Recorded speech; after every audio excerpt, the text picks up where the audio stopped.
Heidi Brunner, estamos con la subsecretaria de Hacienda hoy día en Más que Número, hemos estado con ella en otras oportunidades y nos responde siempre todos los temas, así que estamos muy contentos que nos acompañe. ¿Cómo está, subsecretaria? Muchas gracias por estar acá. Hola, subsecretaria, buenos días. Hola, buenos días, ¿se escucha bien? Muchas gracias por la invitación a participar del programa con ustedes, siempre tan fascinante los distintos temas.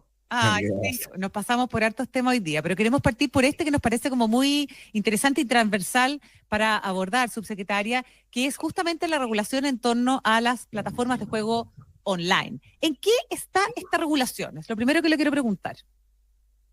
Esta regulación está en segundo trámite constitucional, está en el Senado de la República, en la Comisión de Hacienda, para ser presentado y votado en general. En la Comisión de Economía ya se votó en general, y una vez que se vota en general se da un plazo para indicaciones, que es lo que normalmente ocurre en los trámites legislativos. Este proyecto fue trabajado en la Cámara de Diputados y aprobado hace más de un año, y bueno, estamos a la espera de poder continuar su tramitación en el Senado. Subsecretaria, el estatus actual de estas casas de apuesta, ¿cuál es? ¿Son legales o son ilegales? Bueno, lo que hemos dicho en varias veces en realidad es que son ilegales. ¿Por qué son ilegales? Porque en Chile el juego es ilegal, salvo que esté legislado que se pueda apostar, y en esos casos, ¿cuáles son la legislación? Dice que, por tanto, son legales los que están legislados. ¿Cuáles están legislados? La Polla, la Lotería de Concepción, la hípica, y los casinos físicos, ¿no es cierto?, que tienen una regulación y que tienen los supervigilan la Superintendencia de Casinos de Juego. Todo lo que no está, por tanto, aprobado legalmente es ilegal. Ya, pero son ilegales, sabemos que son ilegales, pero está lleno, están auspiciando todos los equipos de fútbol, se están riendo en nuestra nariz, entonces, o sea, ¿qué falta para que se prohíba de verdad? Bueno, efectivamente el problema justamente es que como no hay una regulación, más allá de que hubo un fallo de la Corte Suprema en septiembre del 2023, que de hecho señaló ese fallo de que eran ilegales y ordenó a un proveedor de Internet que bajara 4 plataformas que en ese momento eran parte de esa querella, y por tanto lo que ocurrió es que ese proveedor efectivamente tuvo que bajar las 4 plataformas, pero rápidamente se cambiaron de proveedor. Y eso da cuenta de que hoy día las instituciones públicas no tienen, dado que no tienen la regulación que les permita, por ejemplo, bloquear mecanismos, medios de pago, que les permita señalarle a los proveedores de Internet que no pueden entregar Internet, por tanto, para poder subir esas plataformas. Por lo mismo es que nosotros necesitamos regular, y en esa regulación no estamos prohibiendo, estamos generando una revolución para que un mercado opere de manera adecuada, entre otras cosas, que hay una política de juego responsable, por ejemplo, que no jueguen los niños. Hoy día vemos un conjunto, uno sabe de niños que apuestan, que pueden bajar, por ejemplo, las apps en sus celulares. Eso también se regula en nuestro proyecto de ley. No se permite que se baje a celular la plataforma de juego, porque eso también ayuda a que no se pueda establecer ese juego responsable. Lo que ocurre y voy a dar solo un ejemplo para escuchar sus preguntas, pero lo que ocurre en los mercados regulados es que cuando una persona se inscribe, por ejemplo, no le pueden dar un bono de bienvenida. Y si le llegan a dar un bono de bienvenida, primero se apuesta contra los recursos que se están entregando, y no como después. Lo que hoy día ocurre muchas veces es que estos bonos de bienvenida en la práctica significa que la gente empieza a apostar con sus propios recursos, y una vez que lleva mucho tiempo, ahí le empiezan a entregar algo de ese bono de bienvenida. Y así. Le quiero preguntar también a propósito de ese flujo de dinero, ¿no es cierto? Hoy día, influencers, el mismo Arturo Vidal, ya que estamos hablando a propósito de su caso en particular con el equipo, con el partido Racing, es evidente que él por la promoción o participación de casas de apuesta recibe ingresos, ¿no es cierto? Por eso. ¿Qué mecanismos existen o qué se está evaluando para asegurar de que efectivamente esos ingresos sean debidamente declarados y grabados por impuestos en nuestro país? Bueno, primero, solo en la legislación que estamos proponiendo, también hay una regulación de beneficiarios finales. Lo digo a propósito de saber quiénes son los dueños de las empresas. Claro. También respecto del caso que usted señala, lo que hace el proyecto de ley es que establece que La Superintendencia de Casinos de Juego pasaría a ampliar su espectro a regular también la industria de las plataformas de juego en línea, establece cuáles son los objetos de apuesta. Y por tanto, un objeto de apuesta, entre otras materias, no puede ser algo que dependa de que nos pongamos de acuerdo dos personas. El juego en sí mismo tiene que tener un grado de azar, ¿no? De no saber el resultado. Por tanto, objetos de apuestas como que haya un penal o que se ponga una tarjeta roja o una amarilla, no van a ser posibles con la nueva regulación, porque son objetos de apuesta que claramente dependen de comportamientos de una persona o dos personas en particular. Comportamientos Eso éticos. a propósito del caso. Y en relación a los ingresos, por supuesto que esto es una industria que tiene que pagar un impuesto específico, además del impuesto de primera categoría, como las empresas o el IVA. ¿Y por qué un impuesto específico? Porque en general los impuestos específicos se regulan cuando hay externalidades negativas, ¿no es cierto? Eso nos enseñan en la Facultad de Economía, y bueno, y parte del juego es visto como una industria que requiere un impuesto específico, como hoy día ocurre en particular en el caso de casinos de juego físico. Si estuviera aprobada la ley que se está tramitando, subsecretaria, ¿tendría alguna sanción Arturo Vidal?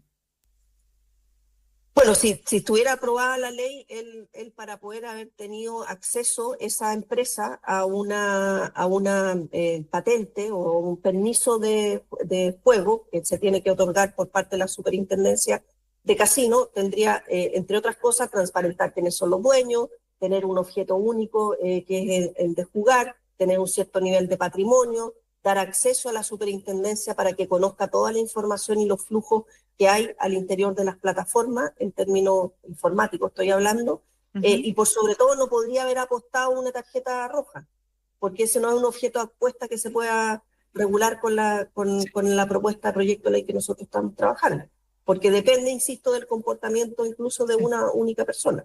¿Y qué le parece a usted desde el punto de vista ético ese comportamiento?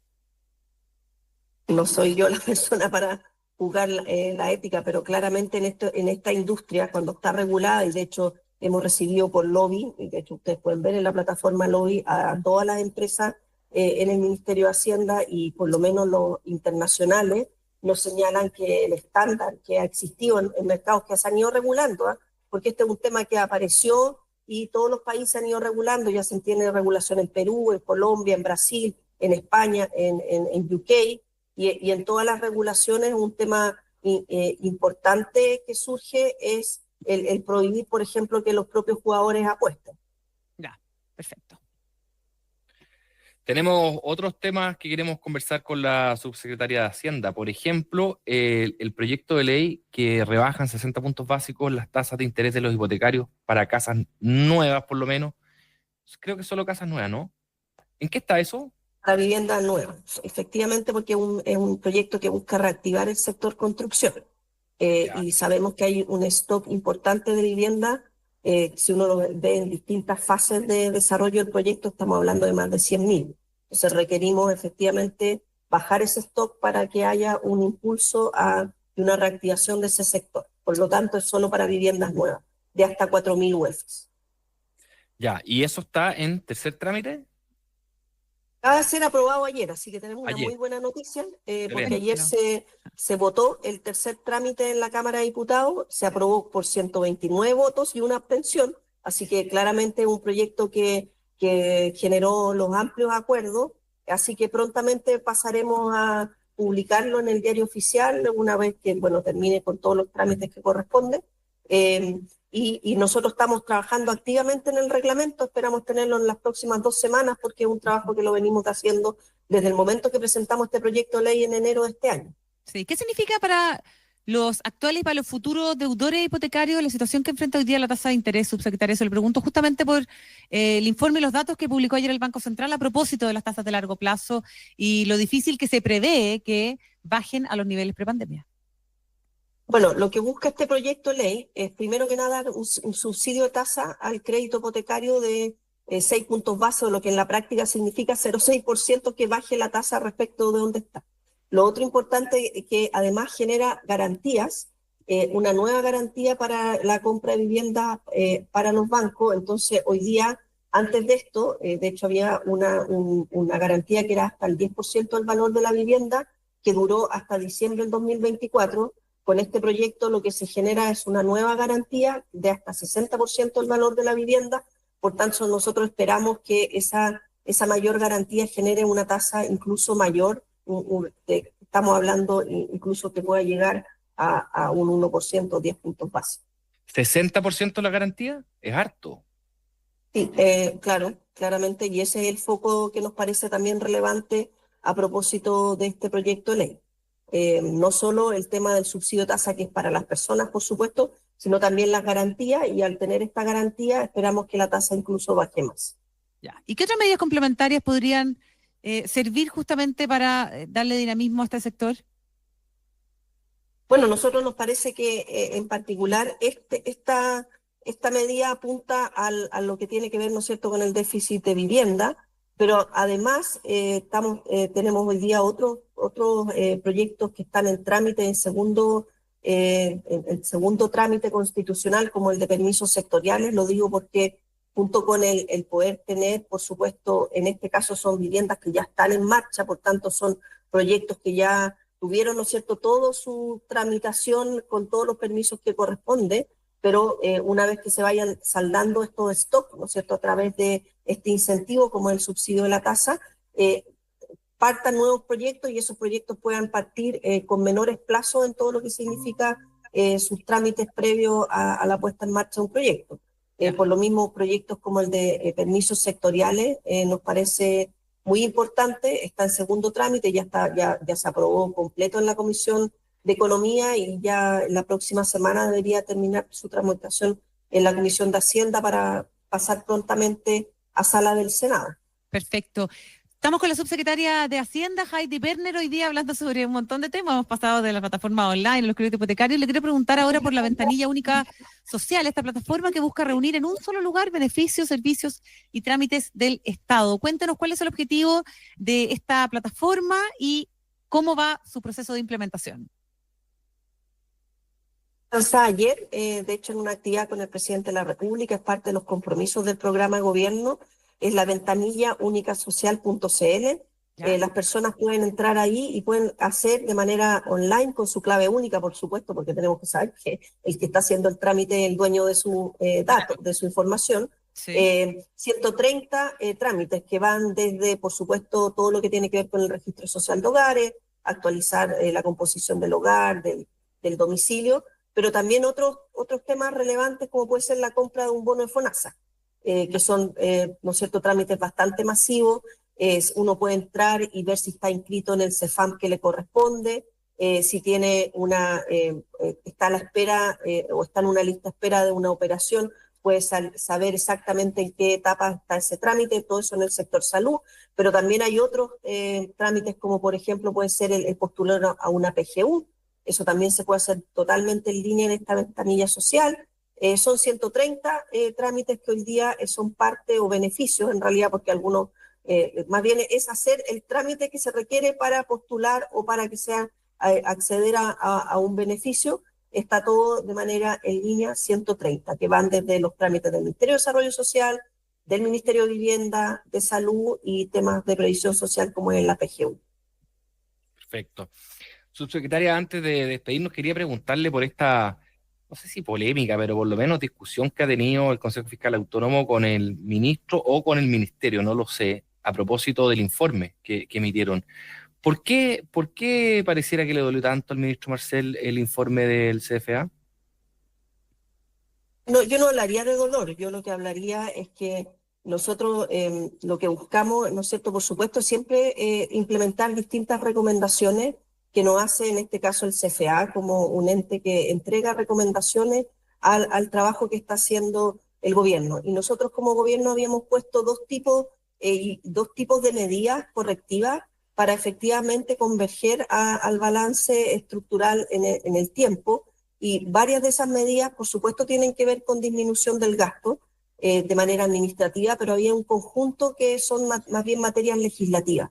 Y nos hubiese gustado de alguna forma escuchar más la opinión del CFA respecto de aquella, porque claramente cuando queremos converger hacia un balance estructural, incluso ir disminuyendo, ¿no es cierto?, el déficit actual, requiere no solo de medidas administrativas de disminuir el gasto, sino, por supuesto, de mirar medidas como, de hecho, la que acabamos de comentar. Partimos el programa hablando de apuesta en línea. Apuesta en línea es una de las medidas correctivas, es un proyecto de ley. Nosotros llevamos un año a la espera de que se ponga en tabla en la Comisión de Hacienda, no por falta de interés nuestro, al revés. Creemos que claramente este es, por ejemplo, un proyecto que requiere ser rápidamente tramitado y requiere, por tanto, de que todos estemos de acuerdo en esa misma línea. Entonces hay muchas cosas que son más, para cambios estructurales, requieren pasar por el Congreso, y eso nos hubiese gustado escuchar la opinión en esa línea también del CFA, y no centrarse solo en la disminución de gasto administrativo, que dicho sea de paso, hay mucho análisis que ha hecho la misma DIPRED, dando cuenta que una parte muy importante del gasto, cerca del 90%, está definido por leyes. Y cuando estamos hablando de definido por leyes, estamos hablando de la gratuidad en educación superior, estamos hablando del pago de la subvención escolar, muchas cosas de las cuales es imposible dejar de hacerlas, la misma PGU, si las personas cumplen los requisitos, están ahí, hay que generar esos gastos. Entonces, eso es más bien lo que nos faltó, digamos, desde un punto de vista del análisis del CFA, llamando por tanto a los distintos actores a poner de su parte para lograr las medidas correctivas que estábamos proponiendo como Ministerio de Hacienda. Perfecto, pues subsecretaria de Hacienda, Heidi Berner, muchas gracias por haber estado con nosotros hoy día en Más que Números. Gracias, Bueno, muchas gracias por la invitación, y estaré muy feliz de ir contando cómo vamos con la tramitación de apuesta en línea y, por supuesto, de todos los otros proyectos que son parte de la cartera del Ministerio de Hacienda. Aquí la esperamos entonces para que nos venga a contar cuando vayan avanzando los trámites. ¿Le parece? De todas maneras. Muchas gracias. Hasta